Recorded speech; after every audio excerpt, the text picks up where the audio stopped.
Hey Kyle, congratulations on finishing your Neurorhinology Fellowship at the University of Arizona. It's truly been a pleasure to be able to train you this past year, and when I look back, what an incredible year it has been. It's amazing, you're now our 5th-year fellow, and really the first to go through the Neurorhinology Fellowship process, in part due to the hard work that you've done building this incredible portfolio and experience of both sinus as well as skull-based cases. When we first met you a year and a half ago, the first impression that I had was, wow, this kid's so green, but he's also so excited. Everything that we talk about in terms of our research, in terms of the complexity of our cases, the response that we always got was your eyes would get really big and you'd be like, let's do it. And that's why this year has been such a pleasure and such a gift. You truly have been amazing. You've been our representative in the operating room as well as in the clinic. You've been first author on a paper in Jackie, and I don't think many people around the country as faculty can even say something like that. You've learned so much through our lab meetings, through the cases that we do, through the interactions that you've had.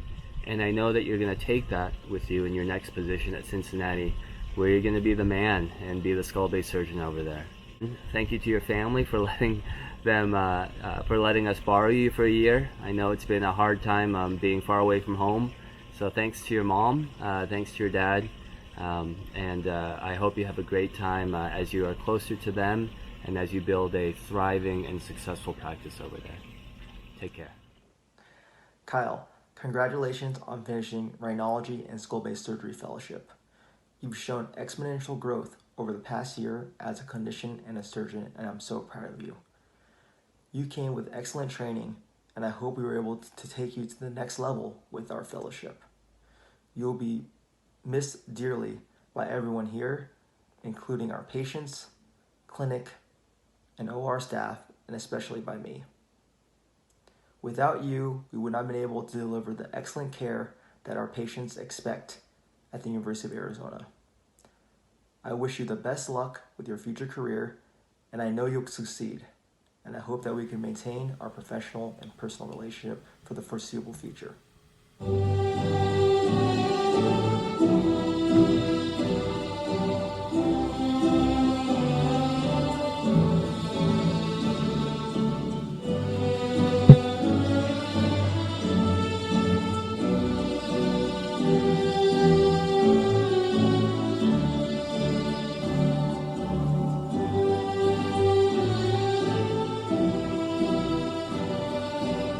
I want to thank the Arizona ENT department for making my year so successful. From the administrative staff, the clinic staff, the OR staff, they all worked tirelessly to make my transition fairly seamless and to help me to succeed in any way I could. The staff physicians and the whole entire ENT department is a great group, and they all work together and have made this a very fun and educational experience this year. The residents go above and beyond, and I cannot thank them enough for all the help they provided me, from call to just showing me how to do things around the hospital. Tyson, best of luck in Nebraska. And then Dr. Chang and Chris, I can't thank you enough for the opportunity to learn rhinology from you. I feel very well prepared to go start my practice in Cincinnati, and I'm very excited to start that next chapter. Thanks again, everybody here in Arizona, for a great year and for providing me with such a great educational opportunity. Thanks again.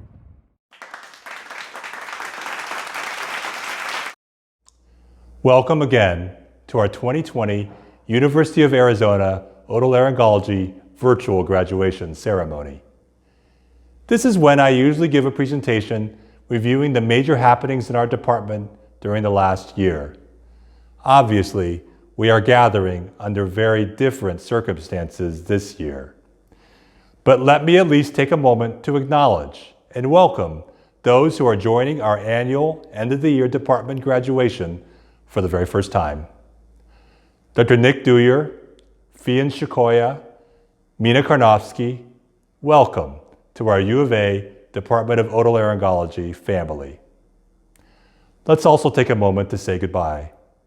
In January, we lost our dear friend and colleague, Dr. Stephen Goldstein. We honor Dr. Goldstein today by naming our Clinical Faculty Teaching Award the Stephen Goldstein Memorial Teaching Award. Congratulations to this year's recipient, Dr. Chris Lay. I also want to congratulate Dr. Lay on his early promotion to Associate Professor. Well deserved. We also said goodbye in February to Dr. John Young and his wife Susan, but I want to say congratulations to both of them on the birth of their baby boy Hunter last month. While we are sad to say goodbye to Dr. Young, I am happy to welcome Dr. John Skirko as our department's new Director of Pediatric Otolaryngology and the Director of the Cleft Palate and Craniofacial Center for Banner University Medicine, Tucson.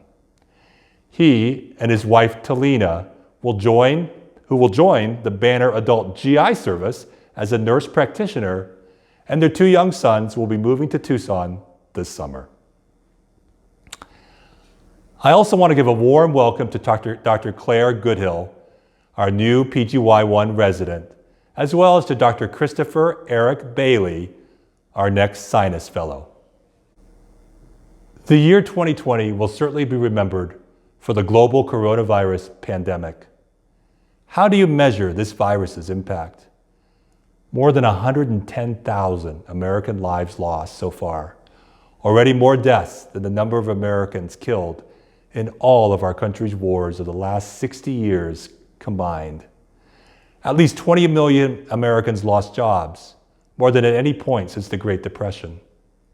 And I would note, considering the systemic racial injustice that has been brought to light in the last couple weeks, following the tragic murder of an African-American man in Minneapolis, the impact of the coronavirus pandemic in the United States has been disproportionately felt by minority populations and vulnerable communities, such as skilled nursing facilities and veterans' homes. We are all living through a historic moment in time that will be written about in history textbooks and studied for generations to come. The COVID-19 pandemic is not a hoax. It isn't fake news. Our otolaryngology family knows and understands the pandemic is real because it has directly impacted our work as otolaryngologists. Interestingly, however, the story of the COVID pandemic didn't start out that way. In late February, when the first community-acquired cases were reported in California and Washington state, even those who foresaw the danger this novel virus presented to the nation and to our health system didn't really appreciate what it meant to us as otolaryngologists. On March 13th, when the American College of Surgeons recommended canceling elective surgeries and switching where possible to telemedicine, most of us probably scoffed. That'll never happen. Then came March 19th. What seemed just another email from the American Academy of Otolaryngology titled Coronavirus Updates included this shocking statement. Quote, "There is evolving evidence that otolaryngologists are among the highest risk group when performing upper airway surgeries and examinations. A high rate of transmission of COVID-19 to otolaryngologists has been reported from China, Italy, and Iran, many resulting in death." Unquote. Suddenly, the coronavirus was not just a problem for someone else, but instead, the virus had taken direct aim at who we are and what we do every single day. All otolaryngologists across the country were suddenly called to act, and to act quickly, to protect our fellow colleagues, co-workers, and patients. Meanwhile, we all watched in horror as our fellow health workers in New York and other hotspots were thrust, in many cases without adequate protection, into caring for a surge of COVID patients. And it seemed that here in Arizona, we would not be far behind those same scenes. Soon, all elective surgeries were suspended, all non-urgent in-person clinic visits postponed, and a stay-at-home order for Arizona was issued. The weeks that followed the Academy of Otolaryngology's email of March 19th were filled with frantic activity. You have to understand that as otolaryngologists, we are used to a work environment where no one, including our fellow physicians, really has any idea what it is that we do. Now, we had to explain to our colleagues and hospital leaders what we did and why enhanced precautions were needed for most ENT procedures due to aerosolization, making them high risk for virus transmission, in order for us to keep ourselves and our patients safe. First, there was a scramble to secure those precious N95 masks for all our team members doing aerosolizing procedures in the OR and the clinic. Next came our requests for preoperative COVID testing for ENT patients undergoing high-risk aerosolizing procedures and surgeries. Our request was, shall I say, not exactly embraced at first. Not possible, and is the test even valid on asymptomatic patients? Was the initial response. Yet, we persisted, and now preoperative COVID testing is the required standard across the state for all elective surgeries.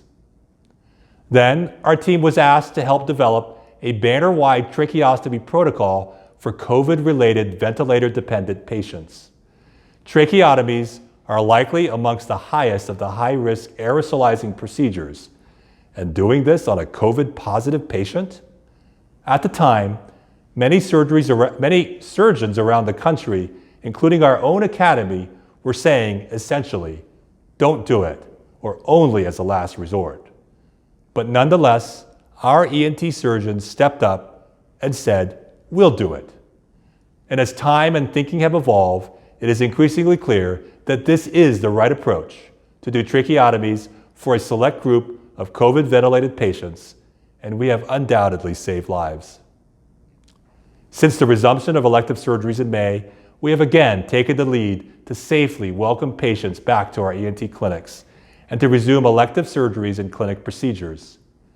We have been able to retrofit some of our exam rooms for rapid filtration and isolation after aerosolizing procedures, and have developed social distancing protocols in the work areas of our clinic that have become a model for other ambulatory practices.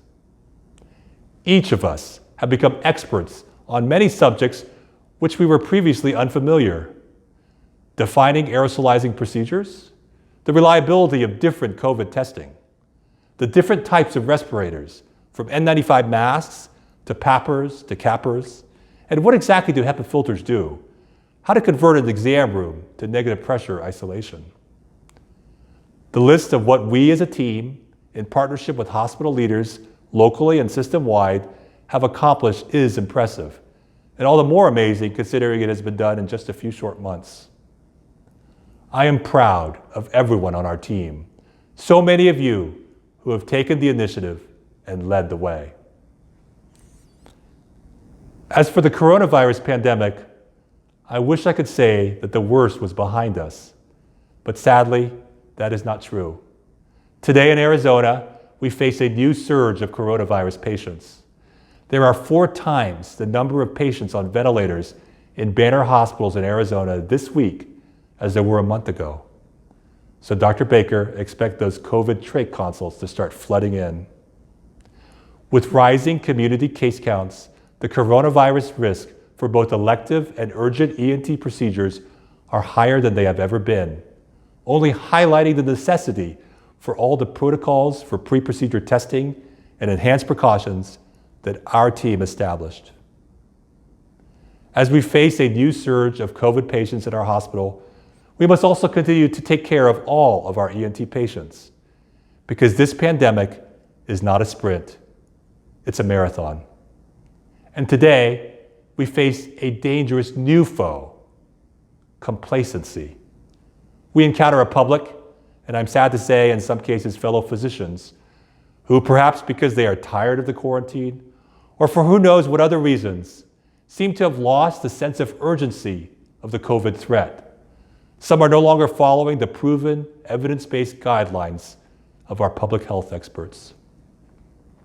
We see evidence of this complacency everywhere, and it could not be happening at a worse time. Now, more than ever, we are called upon to show our leadership, to be role models, both in our workplace as well as in our community, who look to us for answers, for clarity, when the nation's leadership sometimes seems lacking. I believe that each of us, faculty, resident, staff, chose to join the Department of Otolaryngology because of a desire to be part of something truly unique and special. These past few months have demonstrated to all that our team is unique and special. I have never been more proud to say that I work with all of you, truly our greatest resource, the people of the U of A Department of Otolaryngology. Thank you. We'll be back in a few minutes, but first, a brief message.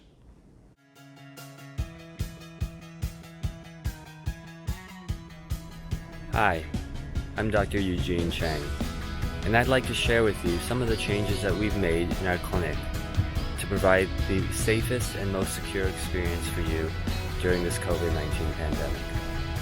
Come follow me and I'll show you around.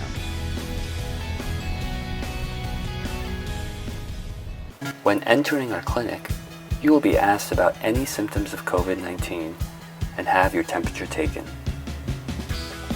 Our friendly schedulers will check you in, and our waiting room is designed to allow social distancing. One of our team members will greet you and give you a special valved mask that allows us to perform endoscopic procedures safely while protecting yourself and our team. Several rooms have been updated for enhanced airflow and thoroughly deep cleaned after each encounter. In certain scenarios, telehealth may be the best option for you to be evaluated. Our surgeons will interact with you on a secure video service and provide personal care. Should you need a surgical procedure, our team will guide you through this process.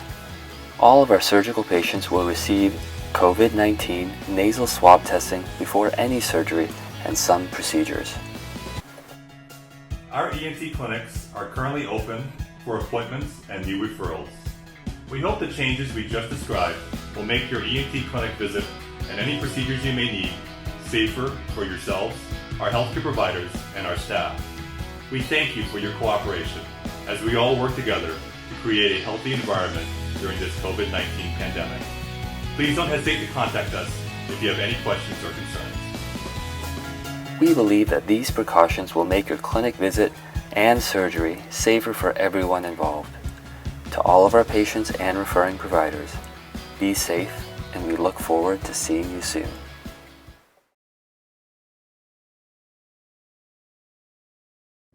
It is with much pride that I now have the pleasure of introducing to you our University of Arizona Otolaryngology residency graduate for 2020, Dr. Tyson Nielsen. Dr. Nielsen was born on a farm in southern Idaho, just outside of Marsing, the son of Barbara and Roy Nielsen. Growing up, Tyson was active in 4-H and FFA. During high school, he played football, basketball, and baseball. Tyson is the oldest of 5 children and proud to be the first of his family to attend and graduate from college. Tyson attended Northwest Nazarene University. Marrying his high school sweetheart Pam and starting their family with 2 daughters, Madeline and Annabelle, highlighted his undergraduate college years. Tyson graduated from Northwest Nazarene University in 2010 with a degree in biology. Tyson next attended medical school at the University of Washington in Seattle, where he snuck out for Pike Place chowder as often as he could and played a lot of video games. In 2015, Tyson graduated from the University of Washington School of Medicine and matched to the University of Arizona for his otolaryngology head and neck surgery residency. With 2 girls in tow, Pam and Tyson made the move to Tucson. Life got a little more exciting in 2016 when their family welcomed twin boys, Jensen and Everett. Overall, I think Tyson and his family have adjusted well to life in the desert Southwest. Tyson loves to tinker and try to fix things, cars especially, even when he probably shouldn't. As a resident, Tyson has matured from a newbie surgical intern to a seasoned chief resident. Along the way, he has earned the respect and friendship of co-residents, faculty, and staff. Kind, compassionate, dedicated, professional are just a few of the words that co-workers use to describe Tyson. As a resident, Tyson discovered a passion for head and neck cancer surgery and reconstruction, much to the delight of his faculty mentors. After finishing residency, Tyson and family are bound for Omaha, Nebraska, where Tyson will continue pursuit of advanced training in head and neck oncologic and microvascular surgery. In the future, Tyson hopes to return home to Idaho to serve the head and neck cancer community there. I am so proud of Tyson as he completes his otolaryngology residency at the University of Arizona. When I think of Tyson, I think of coolness under pressure, no drama, always gets the work done right with amazing efficiency. Tyson has been a true rock of this residency program. I want to thank Pam and the rest of Tyson's family for sharing him with us these last 5 years. All of us in the department prioritize the education and training of our residents. And Tyson similarly has prioritized in countless ways, working to support the clinical mission of this department and the care of patients under his care. Tyson, I am so excited as you head off for your head and neck fellowship and complete the final phase of your training. I look forward to seeing all the amazing things I know you will accomplish in your career and in your life. Congratulations. It's my pleasure and honor to introduce Dr. Tyson Nielsen today as a graduate of the University of Arizona Otolaryngology program. Tyson, we are so proud to have been a part of your training, and this day is the culmination of so much hard work on your part. We had the easy part. We just had to hang out in the operating room while you really learned on your own. You have become such a wonderful physician and surgeon and mentor to your residents and your colleagues, and we're so proud to have been a part of that journey for you. We really look forward to see what you'll do in the future. Pam, thank you for letting us borrow your husband. He has been working so hard for us for the past 5 years, and we so appreciate your time and patience. Kids, thanks for letting us borrow your dad. He's been a really hard worker, and he talks all about you every day. We wish you the best, Tyson. We can't wait to see where your future career takes you. Congratulations.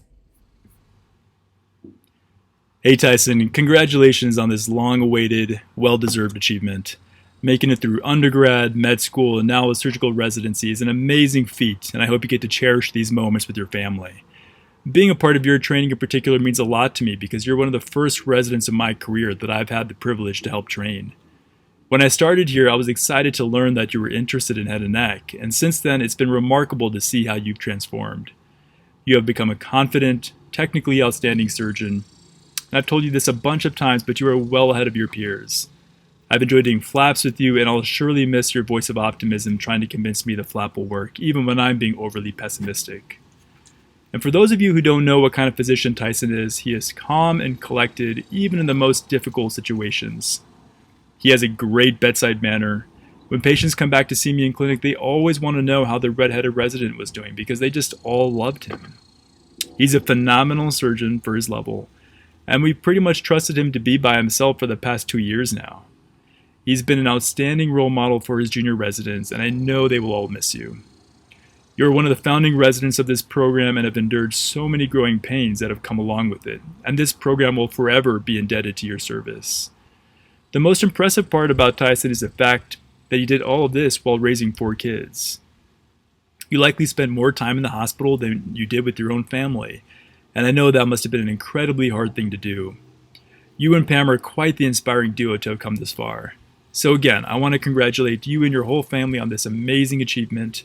I'm sure I can say this on behalf of all the faculty, but we are so incredibly proud of you. We can't wait for you to go up to Nebraska and show off your skills and continue to grow as a physician and surgeon. We all know you'll do a great job, Tyson. Congratulations.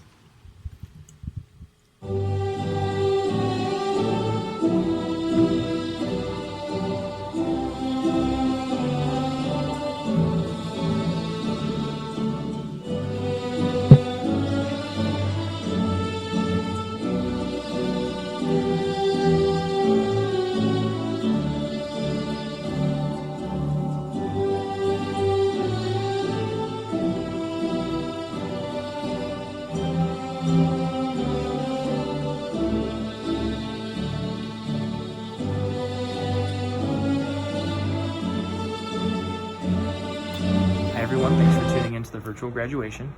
I have a lot to be thankful for, but I do want to keep this concise for all of you. Dr. Baker promised me a long time ago that I could be fast at something as long as I was still good at it. So with that criteria in mind, here we go. I want to start off by saying thank you to my family, to my mom and dad for all the support and fielding all the phone calls over the last few years, to my wife Pam and the kids for coming with me on this roller coaster ride of education that we've been on.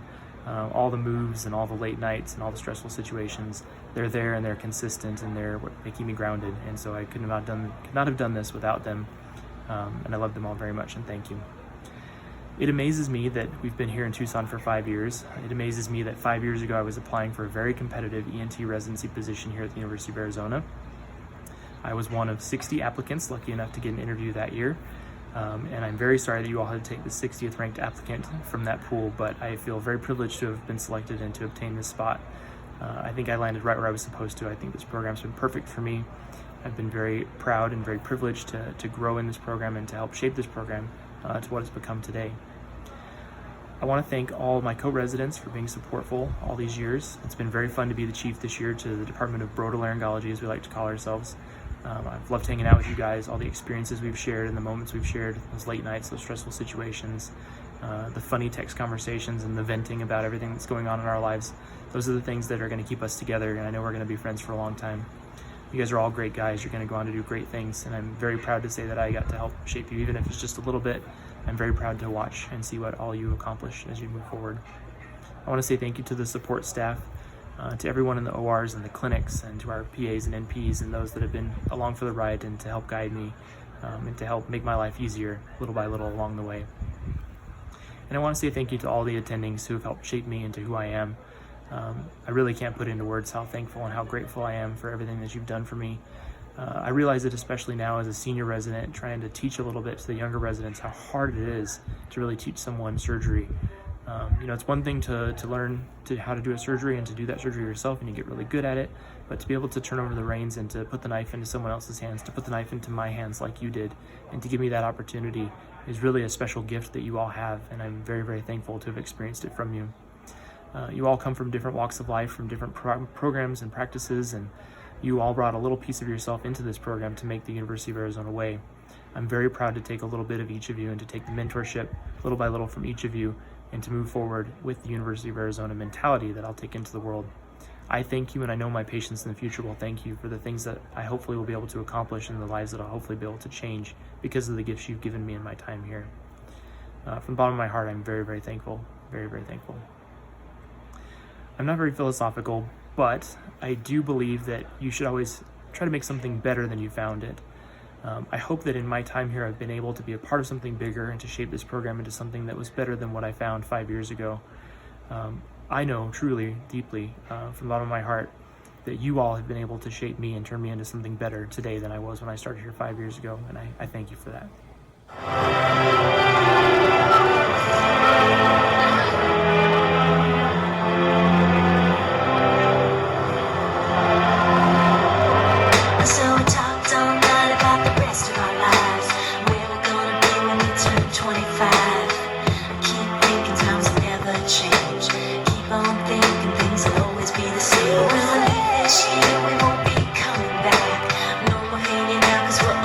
Different track, and if you got something that you need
see.